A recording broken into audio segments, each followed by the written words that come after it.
bisa kemungkinan PDP sementara melakukan play victim. Iya. Yang dia narik semua menterinya.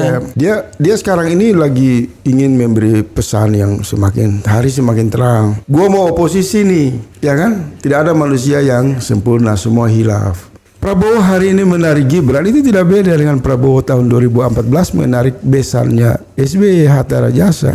Yang tujuannya sama. Pandangan dia menarik besan SBY Hatta Rajasa bisa memanfaatkan kekuasaan SBY. Terbukti kalah.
Jadi begini bro, ada satu hal yang menurut saya agak kurang ajar ya.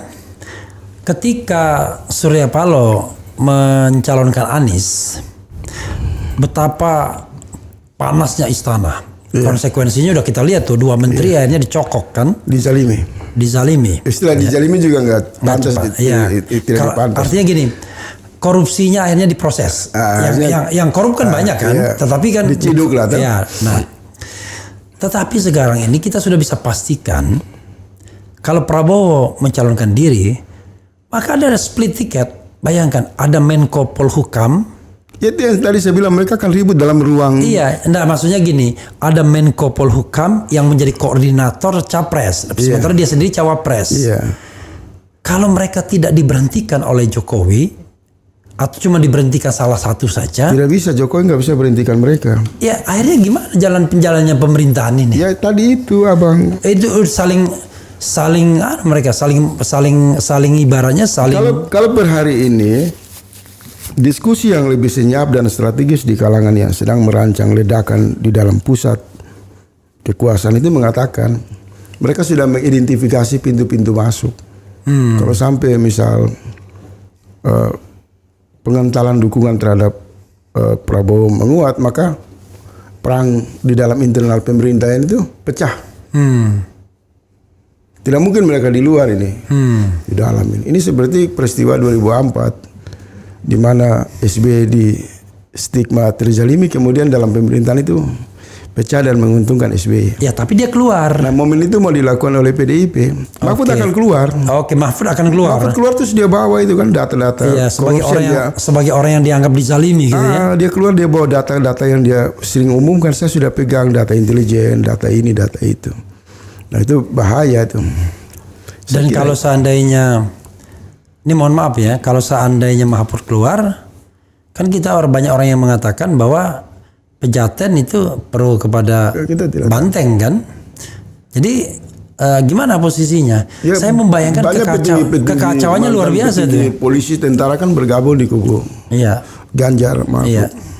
Tinggal kita lihat Ibu Megawati saja. Lagi-lagi kalau saya lagi nunggu, ada katanya saya dengar Ibu Mega itu lagi mau menggelar forum semacam diskusi lintas tokoh-tokoh kritis. Kalau forum itu dibuka bisa terjadi sinergi dan bisa kita tidak tahu apa yang terjadi. Oh, sebagian mengatakan ini konflik akan berujung pemilu batal. Sebagian mengatakan saling menyandra ini ya Indonesia bisa macam-macam kalkulasinya. Bisa destabilitas, bisa disintegrasi. Misalnya ya, kalau PDIP, let's say Ganjar muncul sebagai orang yang dizalimi dalam tanda kutip. Dia keluar dari pemerintahan seperti SBY sebelumnya, ya tahun 2004. Menurut Anda jualan itu bakal laku nggak? Bisa laku. Hah? Bisa. Jadi mereka boyong. Kan kita sudah bahas di sini. Abang saja yang lupa bahwa bisa kemungkinan PDP sementara melakukan play victim. Iya. Yang dia narik semua menterinya. Iya. Dia sekarang ini lagi ingin memberi pesan yang semakin hari semakin terang. Gua mau oposisi nih. Ya kan? Tidak ada manusia yang sempurna, semua hilaf. Ya mungkin inilah cara kami PDIP yang selama ini mungkin juga menjadi korban dari Jokowi. Tapi dia membuka pintu. Rencana kan hari ini saya diundang, cuma kan tiba-tiba dibatalkan. Benar saya nggak mau hadir. Diundang untuk? Ya bagaimana lah. Tidak bisa saya buka di sini. Oke. Karena kalau partai yang berada di kubu negara ini dia tiba-tiba berubah karakter menjadi oposisi, kita harus lihat PDIP ini pernah nggak disukai tahun 99 abang. Iya. Stigma macam-macam. Tapi sejak 2004 2009 dia menjadi hubungan yang kuat dengan masyarakat dalam rangka mengoreksi kekuasaan SBY. Padahal kekuasaan SBY bagus. Iya. Tapi rakyat masih bersimpati sama PDIP. Minimal lebih bagus dari Nah, kalau sampai Ibu Mega, Pak Mahfud, Pak Ganjar mengumumkan kita hilaf, memang kita salah, tidak ada yang manusia ini, bisa.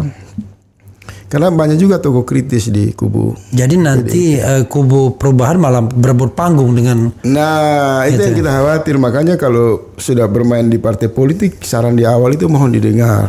Untuk menghentikan semua rekayasa itu, maka yang abang bilang itu kembali kepada politik yang organik. Politik yang organik, gerakan perubahan itu berbasis solidaritas rakyat. Iya. Bukan tarikan elit kepentingan partai. Kalau elit sih bisa dicitrakan kan? Bisa, besok jaketnya berubah-berubah.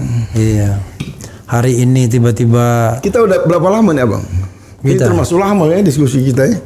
Saya sengaja kalau bro belum mau berhenti saya nggak berhenti. Saya terserah abang. Itulah enaknya di RH Channel. Di RH Channel itu tidak ada orang yang dibatasi. Tidak ada sortir, tidak ada sensor. Dan kita live. Yang kita jaga etika, ya kan? Cuma semua kritik kita kan tujuannya bagus. Iya, bukan untuk memojokkan orang. Kita misalnya siapapun yang berkuasa dia bisa menjamin Indonesia baldatun thayyibatun, tidak nangkepin orang yang berbeda pendapat, ya itu it's more than enough bagi kita, ya kan? Rezeki kan Allah yang ngatur. Tapi jangan sampai. Tapi saya mau kasih ini sedikit abang. Boleh, karena pertanyaan abang saya bagus itu pertanyaan. Apakah PDIP bisa berubah dengan bisa terhubung dengan kelompok perubahan? Saya kira harus belajar dari masa lalu PDIP. Pernah berhadapan dengan kelompok Islam itu kuat sekali di poros tengah itu kan. 99, pemilu 99, bahkan keras itu.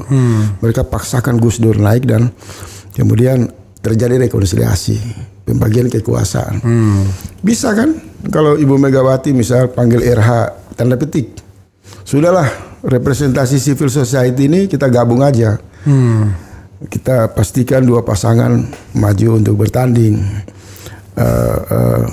Siapa namanya, Anies dan Ganjar. Siapapun menang kita bagi kekuasaan, bisa saja. Jadi ada. Karena dua-dua kan korban. Kita punya the common enemy nih. Musuh-musuh bersama. Ya. Dua-dua menjadi korban pengkhianatan. Ya.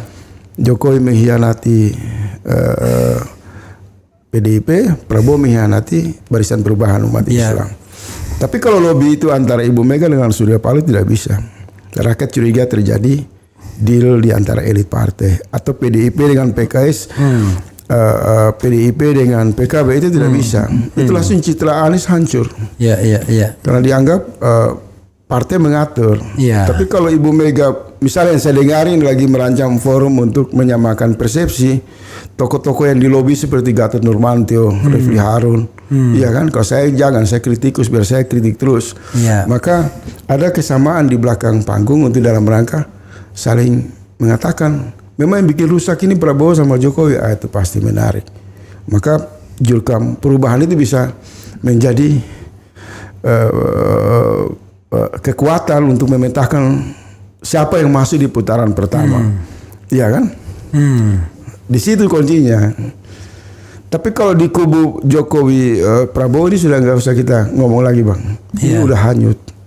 Ini sisa-sisa yang hanya bertahan dalam nostalgia palsu. Kenapa demikian? Karena orang lupa.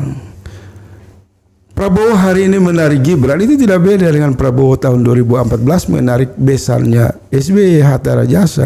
Yang tujuannya sama. Pandangan dia menarik besan SBY Hatta Rajasa bisa memanfaatkan kekuasaan SBY.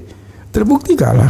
Tapi waktu itu kan SBY memang netral kan, lebih. Tidak, Abang. Oke, that's okay. Saya mendukung. Oke, diam-diam ya. Dan pemerintahnya solid, kendali pengawasan suaranya di KPU kuat. Kenapa Jokowi menang? Saya kasih tahu. Karena PDIP mundur diri dan menyerahkan Jokowi kepada rakyat. Maka muncullah kelompok progresif relawan rakyat itu yang bikin. Kalau kita letakkan konteks hari ini udah out of date itu ya. Iya. Gitu. Jadi sekarang dia ngambil Gibran itu hanya untuk mengembalikan jalan kekalahan saja. Karena sama di pusat kekuasaan. Saya malah tiba-tiba ya Anies ini sebenarnya kan sudah seperti jalan Jokowi 2014 sebenarnya kan, yaitu dia menyerahkan dirinya kepada rakyat.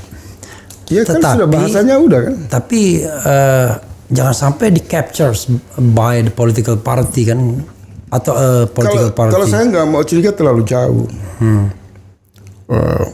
Sampai sejauh ini partai politik sudah menjawab apa yang diinginkan oleh rakyat, memastikan Pak Anies jadi calon. Iya, mendaftarkan. Untuk sementara itu more than enough ya, for the time being. Artinya datang ke KPU mengantar Anies dan mendaftar itu kan sebenarnya secara moral politik partai mengatakan kita sudah menjalankan tugas sesuai keinginan rakyat. Nah, sekarang kita kembalikan kepada rakyat. Nah, rakyat berjuang memenangkan dua orang ini dengan efek yang nanti juga memberi kado indah kepada partai politik, kepada peningkatan suara Nasdem, PKB, PKS dan Partai Umat.